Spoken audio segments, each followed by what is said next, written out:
is exciting. Here we are in episode 2 of season 1 of Caregiver Tea Time. Season 1 is all about managing our emotions as a caregiver. In episode 1, I shared about emotional brain training, a program I learned in my career as a dietitian. With practice and support, EBT helped me grow as a person, and it helped me to have compassion and better communication with my husband, who is going through his cancer treatment and recovery. I participated in the EBT support groups, and I could witness how it was a life changer for many people.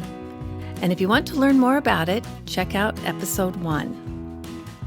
And in this episode, I'll talk about the emotional freedom technique, also known as tapping. Like EBT, it has a lot of research behind it, and it's been shown to successfully address many emotional challenges. EFT has been called the psychological version of acupuncture, and it's for emotions and is used by certified practitioners. I want to share it with you because, honestly, there were times when I don't know what I would have done without it.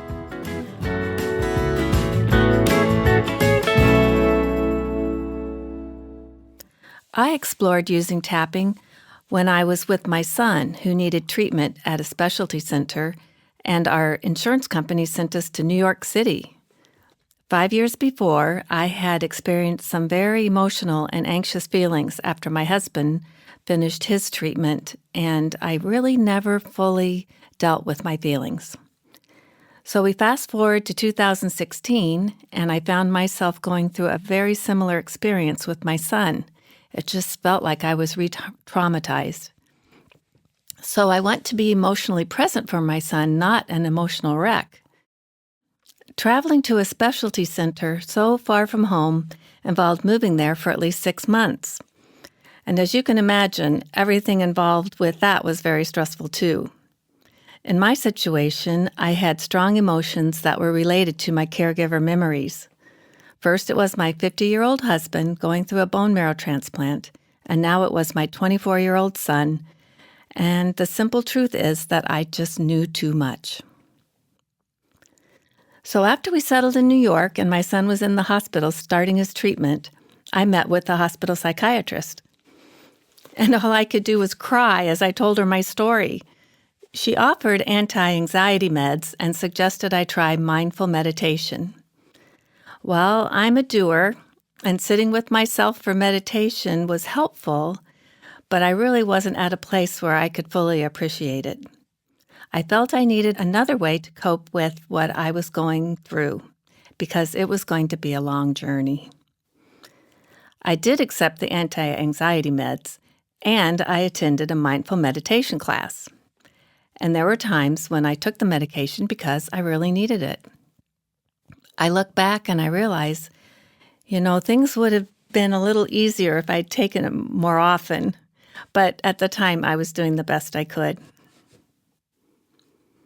I was very curious about tapping, so when I got to New York, I Googled it, and I found Karen, a certified EFT practitioner in the city. I still remember finding my way to her office. It was located across the street from the Empire State Building, and I was pretty much in awe of living in New York City and everything about it. And I'm pretty proud of myself that I learned how to take the subway and the bus so I could get from the Upper East Side to Midtown, and it just felt like a real sense of accomplishment. I knew how to get to where I wanted in New York City, and I could do it all by myself. I want to tell you a little more about Karen. It turns out that years ago, after the 9/11 attacks, she had just received her EFT certificate, and she was one of the lead counselors who used tapping to help survivors of the 9/11 attacks. I was very, very fortunate to be able to work with her. She was so kind and compassionate. Tapping has several steps. It starts by stating a problem and then rating your emotions on a scale of 1 to 10. Next, use gentle taps with 4 fingers on the side of your hand while you're stating something called the setup phrase. You state this phrase 3 times as you gently tap, And then you move on to tap with 2 fingers on 8 other sites of the body in a certain order while restating the problem. The setup phrase states the problem and then ends with the words, "I deeply and completely accept myself." These words may seem silly at first, but you still need to say them. Karen told me you don't have to believe them, but try to say them anyway. If it still feels like something you can't do, then work your way up to it by saying something like, "I'm working towards deeply and completely accepting myself." While you don't have to believe it, it's still very important to feel that it's authentic. So I'll go through a tapping example now. Let's say you're stressed out about what happened at the doctor's appointment yesterday. So first, you rate your emotions on a scale of 1 to 10, and let's say you're a 5. Start by tapping on the side of your hand just below your little finger, and repeat the setup phrase 3 times.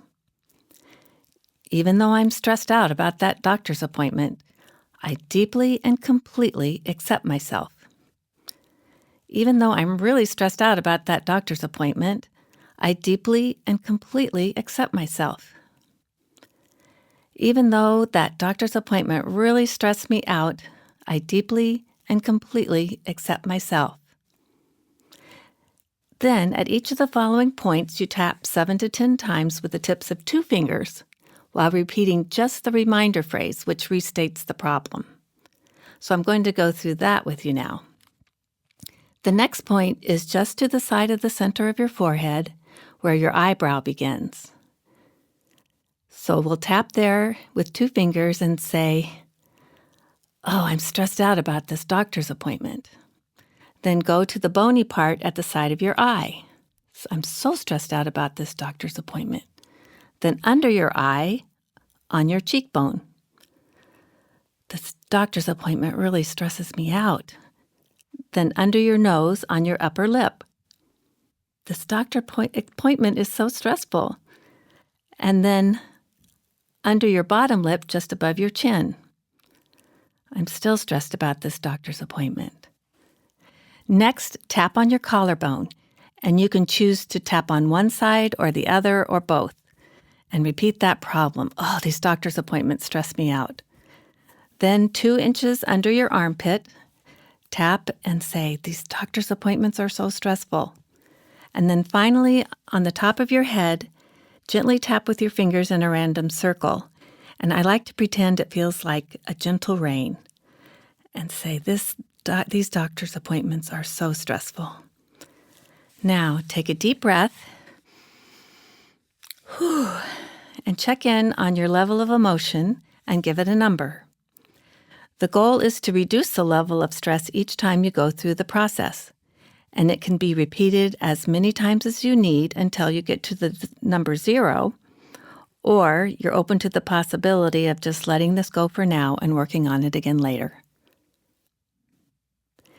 You can really do tapping anywhere, anytime, and it works also by just pressing on the tapping points and saying to yourself the phrases, or you can even go through the process in your mind without tapping. But I believe you'll have the most success when you work with a trained practitioner. Sometimes the problem changes as you're tapping, and you realize that you're really upset about something else. I appreciated it when Karen would say the words first, and I would repeat after her. That way, I didn't even have to think about what to say. I could just focus on my feelings. I'd like to share with you a big breakthrough I had in one of my tapping sessions. We were addressing one of my traumatic memories, but also one of my biggest fears, which was that my son would suffer because of something the healthcare team did or didn't do. Well, the reality is that the members of the healthcare team are human, and they are going to miss things, and they're going to make decisions that cause suffering. But I have faith that they are choosing what they believe to be the good and the right thing. But it still can be very, very upsetting. So Karen guided me through this problem by offering a new phrase. And this is it. It's, Even though I have this stress about what happened, I forgive myself and everyone involved in the situation and deeply and completely love and accept myself. I probably cried through the first few rounds of tapping, and I think I could cry right now. But eventually, I felt my emotional stress level drop as though a cloud had lifted, especially as I repeated the part, I forgive myself and everyone involved in this situation. I will always remember feeling that relief. Even now, as I recall some of the situations that I've been through as a caregiver, I catch myself thinking, wow, I could tap about this. And fortunately, you can start tapping too. There's a free how-to manual that you can download from EFT International, and you can find the link to it on my Caregiver Tea Time website. There are also tapping videos on YouTube, and you'll find that some of them use slightly different variations of the words, but it's the same concept, and it has helped many people. So I hope you will try it, and now you'll have it when you need it the most.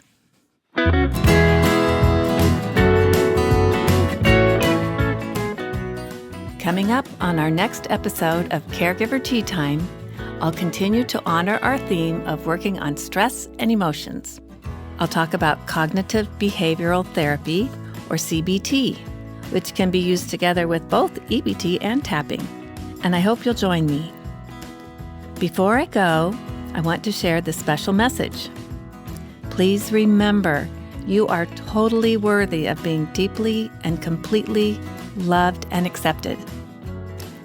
In fact, let's use that as our cheer today and say, I deeply and completely love and accept myself. So on the count of 3, raise your hands and we'll say it together. 1, 2, 3. I deeply and completely love and accept myself. Cheers!